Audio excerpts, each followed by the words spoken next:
Good afternoon, old school Texas Tech. I'm joined by Jordan Kennedy to do our prediction for one of our Big 12 rivals. I think it's safe to say that the TCU Horned Frogs. How are you doing, man? Good, man. All good. And hey, one of these days I'm gonna do a different background than what you guys see here. Yeah, that'd be fun to mix it up a little bit. I'm mixing it up a little bit because I'm having to change hotel rooms, quite often due to power outages here in Colombia. But anyway, I'll be back in Ecuador with a office that has a backup generator on September 1st. So I am kind of looking forward to that, although Colombia has been pretty fun. You do get around. All right, so let's jump right to it. I'll let you go first. TCU Horn Frogs.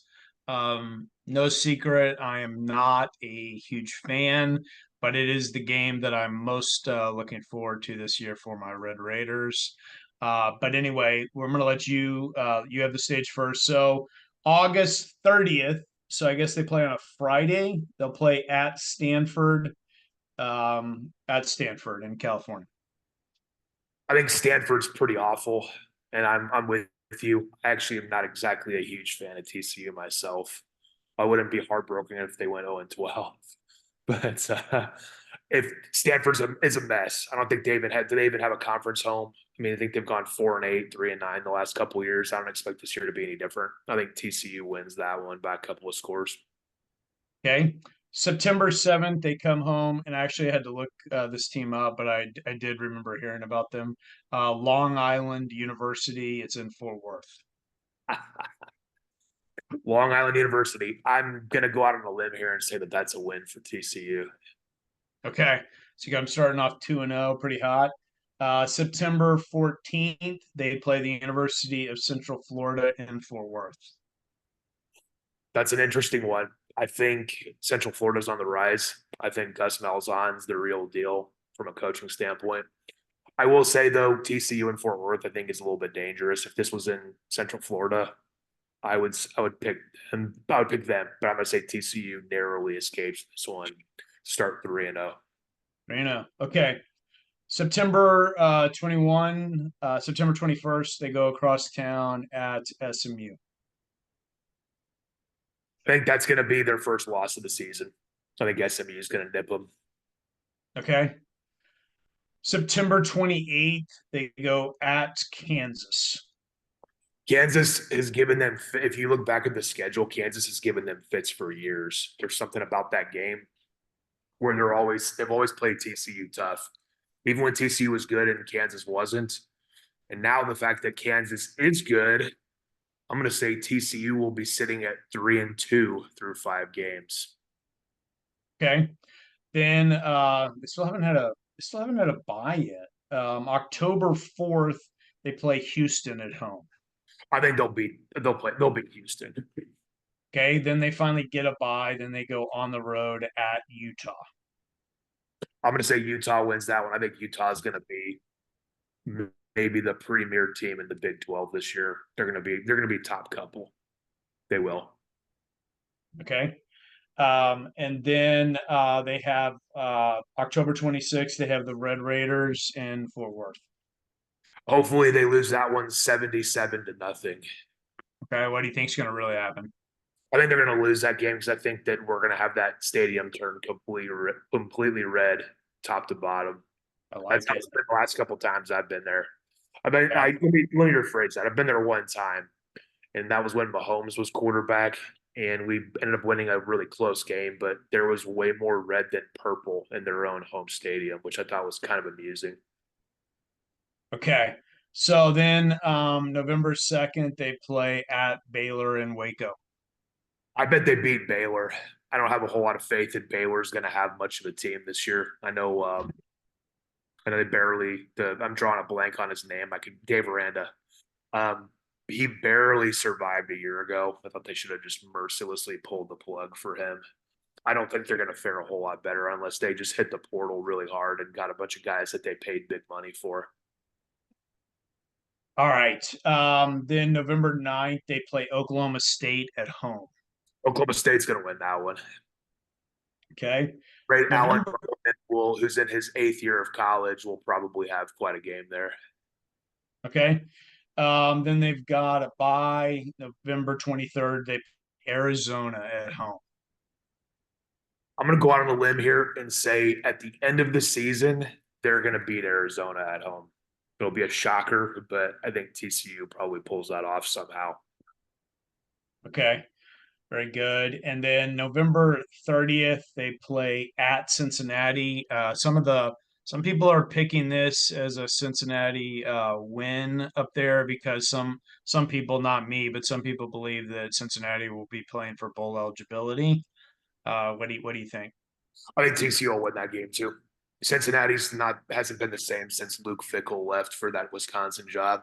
It's I don't see a whole I don't even know who the Cincinnati head coach is. Couldn't even tell you. Yeah, I couldn't tell you right off the bat, but I've heard him talked about a lot. He was at Louisville. He's got a pretty good track record. So how many losses you have him losing to Four, SMU, Kansas, 10 Texas Tech, in Oklahoma State. Utah? In You have them Oklahoma State. losing in Oklahoma State, Yeah, so I basically have them going 7-5. 7-5. Okay, Yep. so um, I'm gonna do this one a little bit different. So I think they've got five. To me, they've got 5 wins. They've got in my opinion, they're gonna beat Stanford. They're gonna beat Long Island University. They are going to beat Houston. They are going to beat Baylor, and they are going to beat Cincinnati. I think somewhere else along the line they'll get 1 win. I do not think it will be against UCF at home, and I actually do not think it will be against Texas Tech at home. I think they could get Arizona at home. I agree. Did you pick them to beat Arizona, right? Did just because it's late in the year, and I feel like they're going to have a little something, especially if they're kind of teetering on bowl eligibility or not. And I think I am not totally sold on Kansas, but it is on the road. Kansas is going to be playing this year at Arrowhead Stadium. To me, that's going to be kind of a weird deal, and it could disrupt their season a little bit.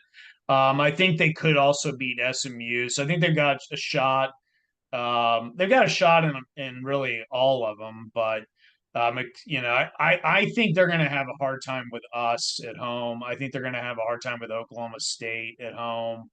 Um, but I think Arizona's doable. Their stock's kind of dropping with me because they have that new coach and new coordinators and stuff. And I'm just not sure they're going to be quite as good as everybody thinks.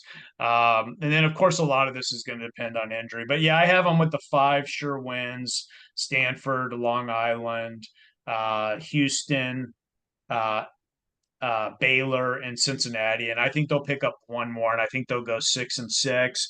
I really this sounds crazy, but I was in Georgia when TCU was blown out by Georgia in the national title game, and I mean kudos to TCU. I'm not a fan of the football program, but I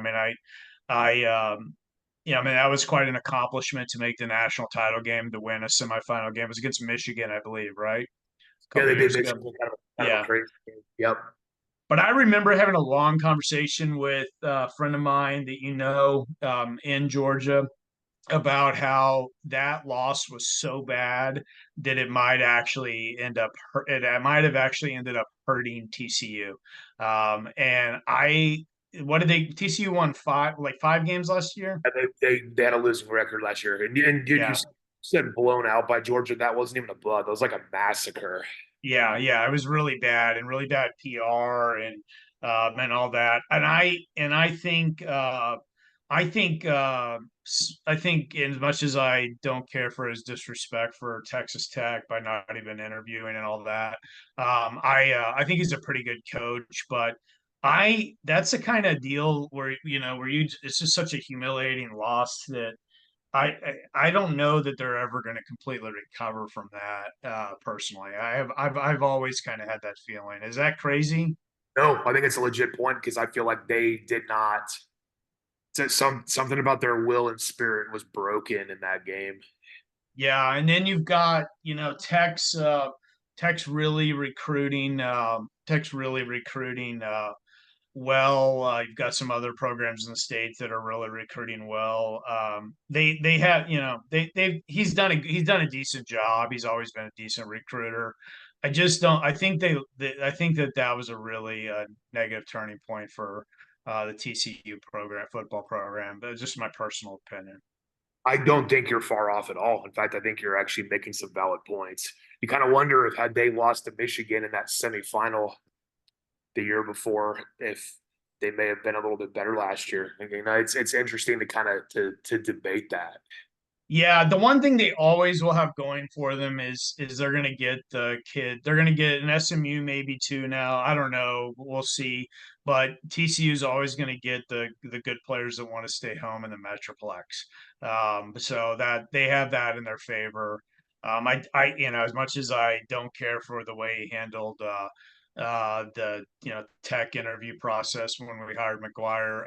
I think Sonny Dykes is a good coach, especially offensive on the offensive side of the ball. But yeah, I have them 6-6 this year. Sounds like you have them 7-5. Anything else you want to talk about?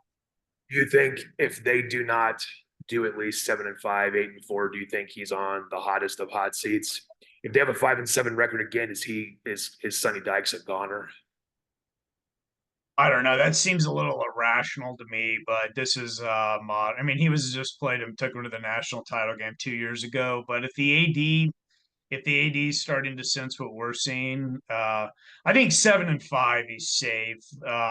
Probably 6-6 he's probably safe too. If he goes below 500, I think he's going to be in It's the hot probably going to hot be. seat. I actually think, as I'm thinking about it, depending upon what we see, if he goes 5-7 again, I think they'll probably say, "Hey, you have one more year to write this, or you're out of here." That's what I kind of think will happen, unless he just doesn't have a good working relationship with the AD.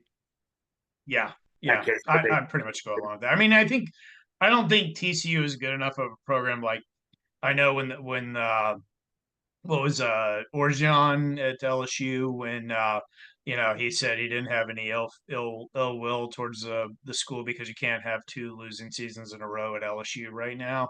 I don't think TCU is at that level as a program where two losing seasons in a row right after a national title game appearance, you're out.